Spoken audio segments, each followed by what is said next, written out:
इस अंधेरी रात में मैं अज्ञात एक बार फिर आपका स्वागत करता हूँ, उस जगह जहाँ हर परछाई एक राज छुपाती है। दोस्तों, हमारे इस चैनल पर आप सुनते हैं वो डरावनी कहानियां जो किसी और की नहीं बल्कि आपकी खुद की जुबानी बयां की जाती हैं। हर कहानी एक सच्ची आप बीती, एक ऐसा हादसा जो लोगों के जीवन में डर का साया बनकर आया।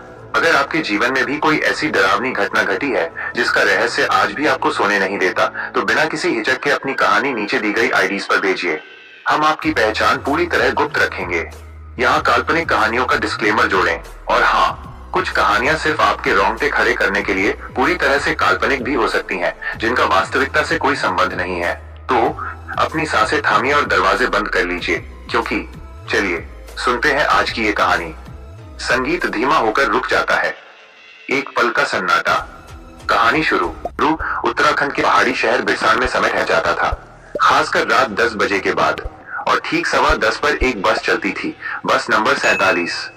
ये रात की आखिरी बस थी, और ये सिर्फ एक बस नहीं, मेरे लिए एक चलता फिरता रहस्य बन चुकी थी। मैं इस बस का नया कंडक्टर था, और ड्राइवर थे मधुसूदन साहब, जो अपनी जिंदगी के 18 साल इसी तूफानी डरावने रूट पर बिता चुके थे। मैं गौरव टिकट काटते हुए, आज तो यात्री भी बड़े कम हैं, लगता है सब तूफान से डर गए। मधुसूदन साहब ड्राइवर सिगरेट सुलगाते हुए, इस रूट पर रात में अजीब चीजें होती हैं। मैं हंसते हुए, आप भी पुरानी बातें करते हैं साहब। मधुसूदन साहब सिगरेट के धुएं में देखते हुए, तू नया है, मेरी आंखों में देख, डर की एक परत तुझे भी दिखेगी। तभी एक साया बस की ओर आता है।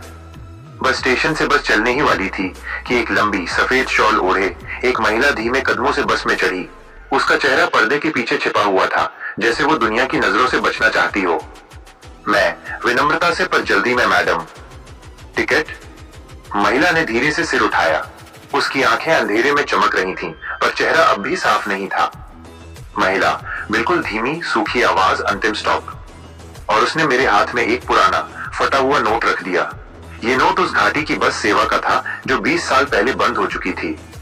मैं चौंक कर नोट को देखते हुए, मैडम ये नोट चलत। लेकिन महिला ने कोई जवाब नहीं दिया। वो सीट पर जाकर बैठ चुकी थी, जैसे उसे किसी बात से फर्क नहीं पड़ता। मैंने उस अजीब नोट को जेब में रखा और बस के चलने का इशारा किया। बस ने पहाड़ों का घुमावदार रास्ता शुरू कर दिया। बारिश लगातार तेज हो रही थी और बिजली की गड़गड़ाहट से पूरे पहाड़ गूंज रहे थे। बस एक खतरनाक मोड़ पर पहुंची ही थी कि अचानक पीछे से एक साफ चीख जैसी आवाज आई, रुको, बस रुको। मैं चौंक कर पीछे भागा। सीट नंबर 8, वही सीट जहां वो महिला बैठी थी, खाली थी। लेकिन उस सीट पर और सीट के नीचे पानी ही पानी था, जैसे उस पर कोई बेहद बारिश में भीगा हुआ बैठा हो। मैं हड़बड़ी में ड्राइवर की तरफ भागते हुए, साहब, वो महिला गायब हो गई, वो सीट पूरी तरह भीग गई है। मधुसूदन साहब ने रियर व्यू मिरर देखा। उनकी आंखें स्थिर थीं।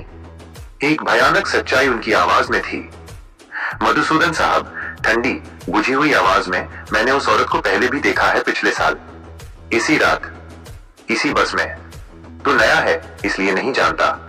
वो यहाँ चढ़ती है लेकिन उतरती कहीं नहीं। आगे रास्ता कालाधार जंगल के नाम से जाना जाता था, एक ऐसा हिस्सा जहाँ आज भी कोई रात में रुकने की हिम्मत नहीं करता। बस जैसे ही उस जंगल के बीचों बीच पहुंची, एक जोरदार झटका लगा। इंजन खुद ब खुद बंद हो गया। बस की बत्तियां जो अभी तक जल रही थीं, झिलमिलाईं और बुझ गईं। बाहर सिर्फ तूफान का शोर था।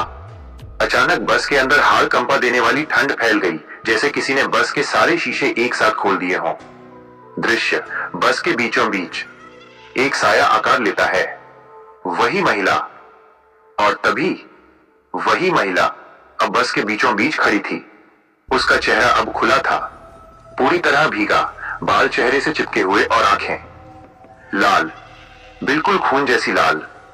महिला धीमे से शुरू करके आवाज गूंजने लगी, मेरी बेटी को ढूंढो, उसे बस ने कुचला था, इसी जगह 20 साल पहले।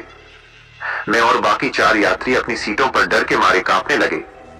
मधुसूदन साहब कांपते हुए जमीन देखते हुए, हम कुछ नहीं कर सकते मैडम, हम तो अब सिर्फ। महिला एक चीख जो पहाड़ों में गूंजी, झूठ, उसी रात तुम ड्राइवर थे, तुमने ही बस तेज चलाई थी। मैंने चौंक कर मधुसूदन साहब को देखा। ड्राइवर मधुसूदन जमीन पर बैठ चुका था। उनका चेहरा कागज जैसा सफेद और आतंकित था। बस में भयानक सन्नाटा। मधुसूदन साहब ने हार मान ली थी। उनकी 20 साल पुरानी सच्चाई आज मेरे सामने थी।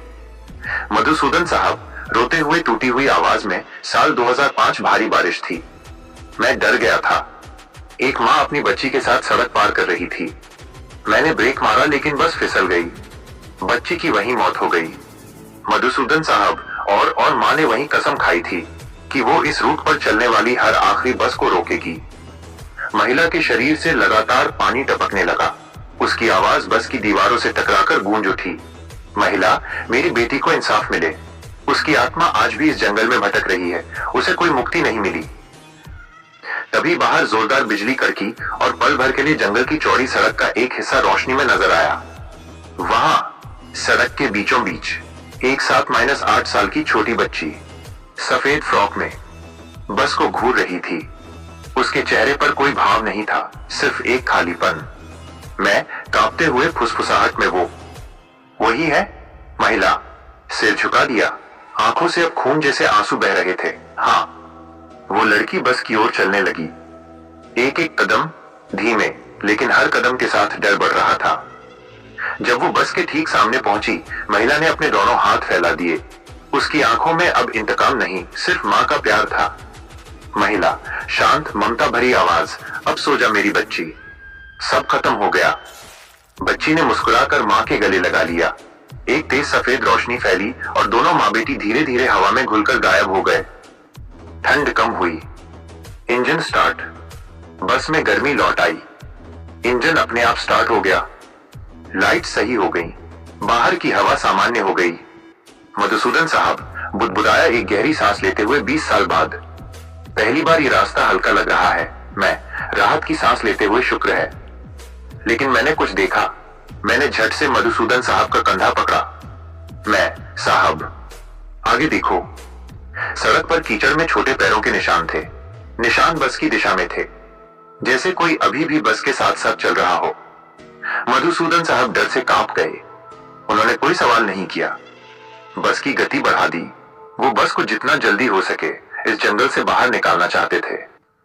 बस जब अंतिम स्टॉप पहुंची तो सभी यात्री बिना कुछ कहे उतर गए।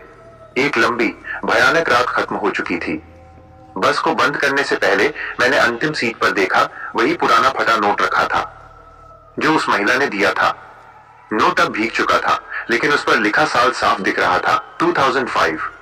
मैं नोट दिखाते हुए, साहब वो आत्मा तो चली गई थी, फिर ये नोट यहां कैसे? मधुसूदन साहब ने बस बंद की और चाबियां जेब में रखी। उनके चेहरे पर अब डर नहीं, एक पुरानी थकान थी। मधुसूदन साहब धीमे से हवा में देखते हुए, कुछ आत्माएं कभी पूरी तरह नहीं जाती, बस हमें छोड़ने का नाटक कर देती हैं। और तभी बस के ठीक पीछे से एक हल्की सी बच्चे की हंसी सुनाई दी। बच्चे की आवाज, मम्मा। बस आने लगी। नरेशन समाप्त। बस की लाइट्स बंद हो जाती हैं। दूर से हॉर्न की आवाज आती है। अंधेरा छा जाता है।